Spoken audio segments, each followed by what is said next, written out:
भीतर बाड़े से हाड़ा बिछी के तक गनगन गनगन बरतिया बोलत। एगो लइका कहलस आरे दुल्हा के रूप देखी अरे छौले बा विपतिया अमाई रे हम ना जाई अमाई रे हम ना जाई गांव भर के अइली मऊतिया माई रे हम ना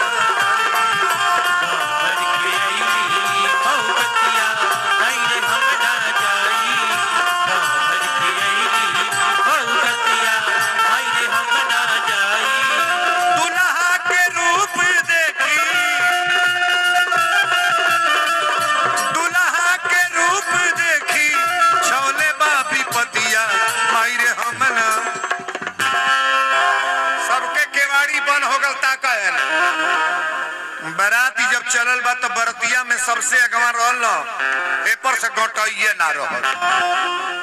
बाबा लिखले बनी कि कोई मुखहीन विपुल को का हो कोनो के 10 मुड़ी रहे आ कोनो हेपर से घटाइए ना तो जौन बिना मुड़ी बना रहे अगवे चलत रहे एही तरह चलता घटाइए या ना।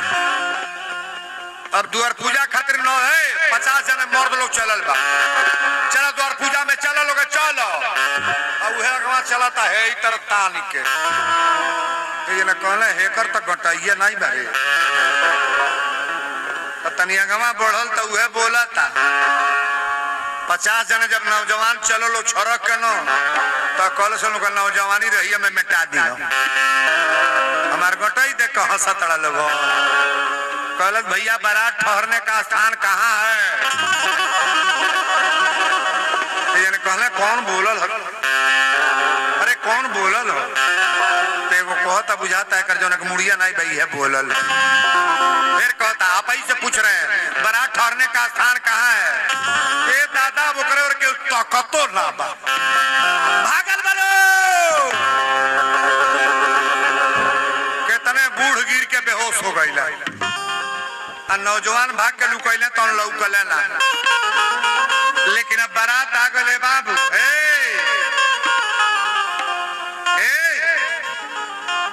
शंकर जी का बारात आ गई आदित्य भैया कहाँ गई कि आपन खोरिया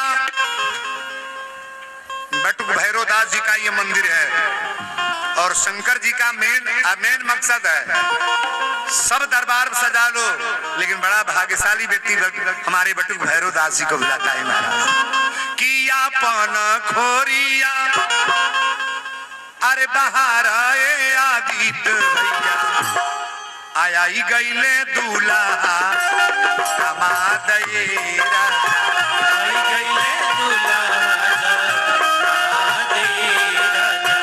आई गईले दूल्हा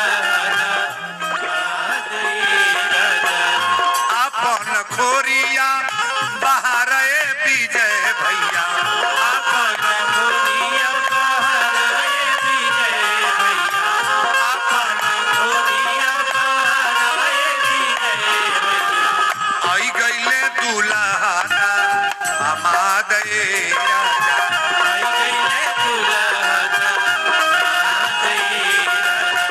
आई गईले दूल्हा अपन खोरिया बाहर शिव प्रकाश भैया अपन खोरिया बाहर शिव प्रकाश भैया अपन खोरिया बाहर शिव प्रकाश भैया आई गईले दूल्हा हमादेरा आई गईले दूल्हा हमादेरा आई गईले दूल्हा अपन खोरिया बाहर रमा शंकर भैया अपन खोरिया बाहर रमा शंकर बाबा अपन खोरिया बाहर के महंत जी आई गईले दूल्हा हमादेरा आई गईले दूल्हा हमादेरा आई गईले दूल्हा हमादेरा अपन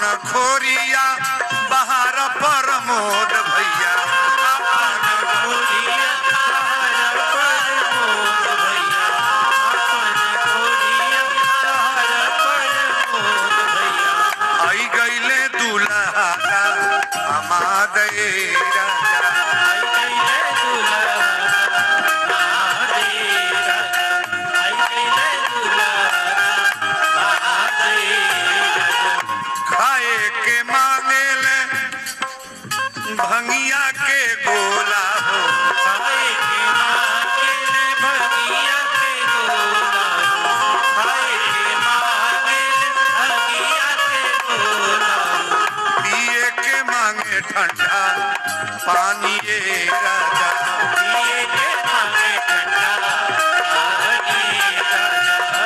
दरवाजा पर आ गई। नारद जी कहले कि रौरा आई हम दुल्हा के बता दी के हो। मैना कली नारद जी बिया तरौरा अगुआ बटले बनी, बताई दामाद के हो। सबसे आगे ब्रह्मा जी रहले, कोगो मुड़ी रहे 4 गो। मैना कली दुल्हा ये हो। नारद जी कहले ना हमें दुआरे पर के रखवार, हमें दुआर बाहर है। मैना कली तब तो हमार दामाद चोख होई। जब ऐसा दुआरे पर का नौकर बाणे तो दामाद तनी खोइबे करी। दूसरे नंबर पर विष्णु भगवान। मैना कली हई दामाद हमें 4 हाथ वाला, कहले कि हो नहीं हमें खेते के खेतवाही करे गेहूं कटवाई है, धान रोपवाई है, वो मैं कहवाई। तबले शंकर जी के नंबर आयल, ब्रह्मा जी खो डाले। अब बैला टप दे पड़े भोय। नारद जी कहले चल तनी बरतिहन से भेंट करे। अरे अपना दामाद के देखी बुझ गए पिटैले के नंबर लागल। पहले बाराती में के भागेला, झूठ साचे बोलत बा। नारद जी कगरी हो गेला, ताका है। मैना जब तकली तो देखत रही, जब बैला हिलल त एगो सांप यही तरह उठल। मैना कली रे कपड़ा पर सांप, तबले टप दे लोटा का पानी गिर गई। शंकर जी के गण लोग कहले और सासु पानी फेंक देली। शंकर जी कहले पानी ना फेंकली है, हमार सासु पढ़ल लिखल होशियार बाड़ी, ई सोचली है जब हमारे दामादे के कपड़े से पानी जटा से गंगा जी गर गर गर गर गिरत तो एक लोटा पानी लेके लपड़ा पर का करी। वो लोग अब फरियाइए जाते तो टप दे दियो बुता गो। शंकर जी के गण लोग कहले दिया बुता गई। मैना कली दिया ना बुताइल है। शंकर जी कहले दिया ना बुताइल है, हमार सासु सोचतड़ी जब हमरे दामादे के लेरे पर चंद्रमा चौम चौम चौमकत भाई भुकुर भुकुर दिया बर के का दिखाई। को लोग पे फरिया जाता, लेकिन दुआरे पर बारात आ गए। निमन की बाबू सीता जी के भी हवा ब्रह्म से भइल बा, भगवान राम से। लेकिन सीता जी इतना कष्ट सही कोई सहेगा? सहेगा तो लोग तो हमारा बेटा फोनवा एल्बन हो जाए ना, फोनवा एल्बन हो तो बिना सल्फास खा ले तो हम लोग लीला था। हम एजू के बात नहीं अपने जिला के कहता नहीं। देवरिया जिला तो चैंपियन है। साल में देवरिया में कम से कम शहर में 5-7 कथा मेरी होती है। सुना ना, सुना। जब दरवाजा पर बारात आई, मैना बेहोश होकर खड़ा होकर गरियावे लगली। तो नारद जी कहले माता मैना पहले अपना जबान के भोजन में रखी ना, उनमें हमार कोनो गलती बा।